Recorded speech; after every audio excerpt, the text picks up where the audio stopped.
Sebenarnya kami jumpa tempat tu dengan bantuan nelayan. Turun, bila sampai, sebelum sampai ke dasar, kami dah nampak bentuk pasu berterabur.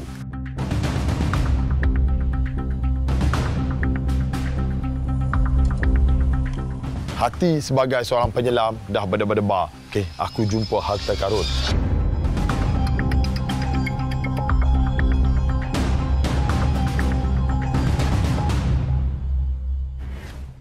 Pulau Bidong Laut, salah satu daripada 4 pantai di sini telah dibangunkan oleh Universiti Malaysia Terengganu UMT pada tahun 2002 sebagai stesen penyelidikan alami marin.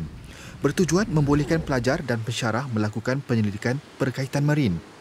Dan bermula tahun 2005 sehingga kini, latihan survival laut dan penghayatan warisan SLPW telah diterapkan dalam proses pembelajaran kepada semua pelajar yang berdaftar.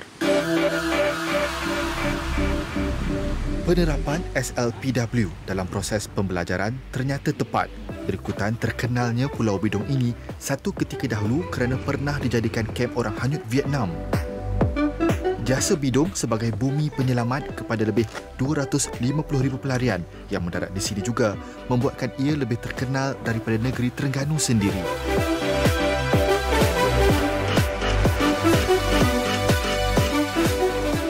Nilai warisan sejarah di Pulau Bidong juga tidak hanya terhenti di situ.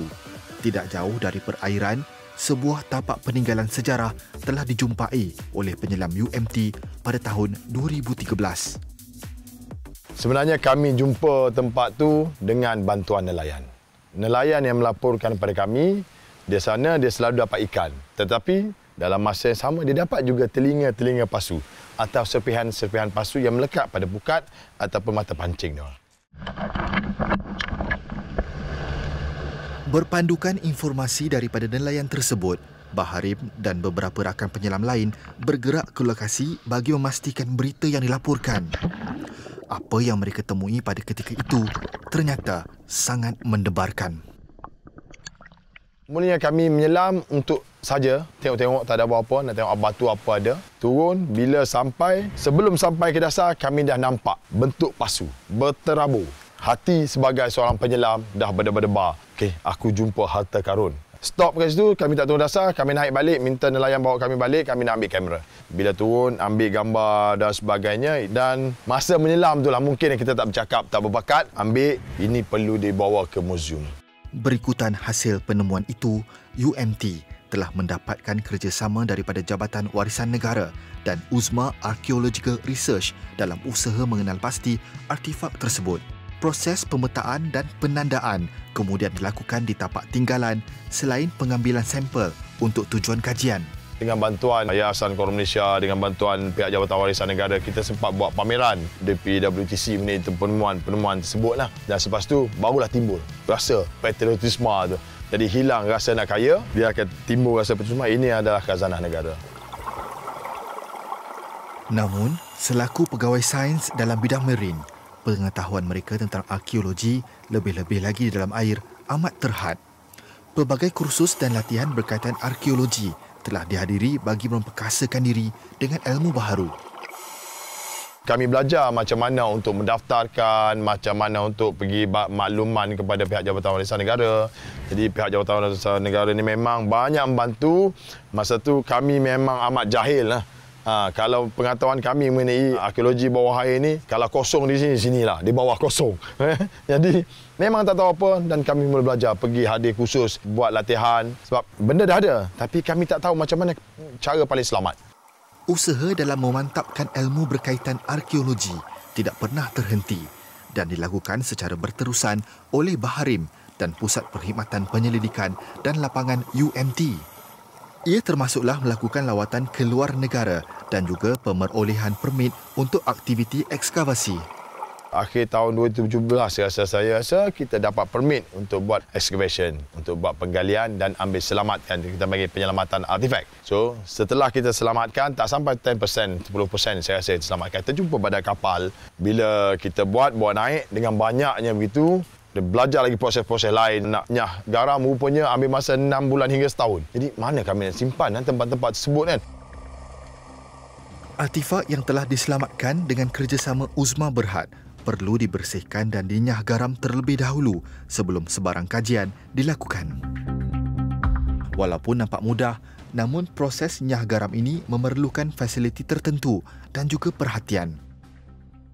Kami perlu ada pool yang besar. Kami beli portable pool ya dengan tong-tong hitam. Kami letak di sini saja. Tapi siapa nak jaga? Bila dikatalogkan, kami susahlah nak letak menunggu, nak tukar air dengan baunya apa semua sekali sebab banyak hidupan marin dah melekat pada tempayan tersebut. Artifak yang telah sedia kemudian diuji secara carbon dating bagi mengenal pasti usianya. Dan hasil kajian mendapati ia adalah khazanah sejarah yang berusia lebih daripada separuh abad.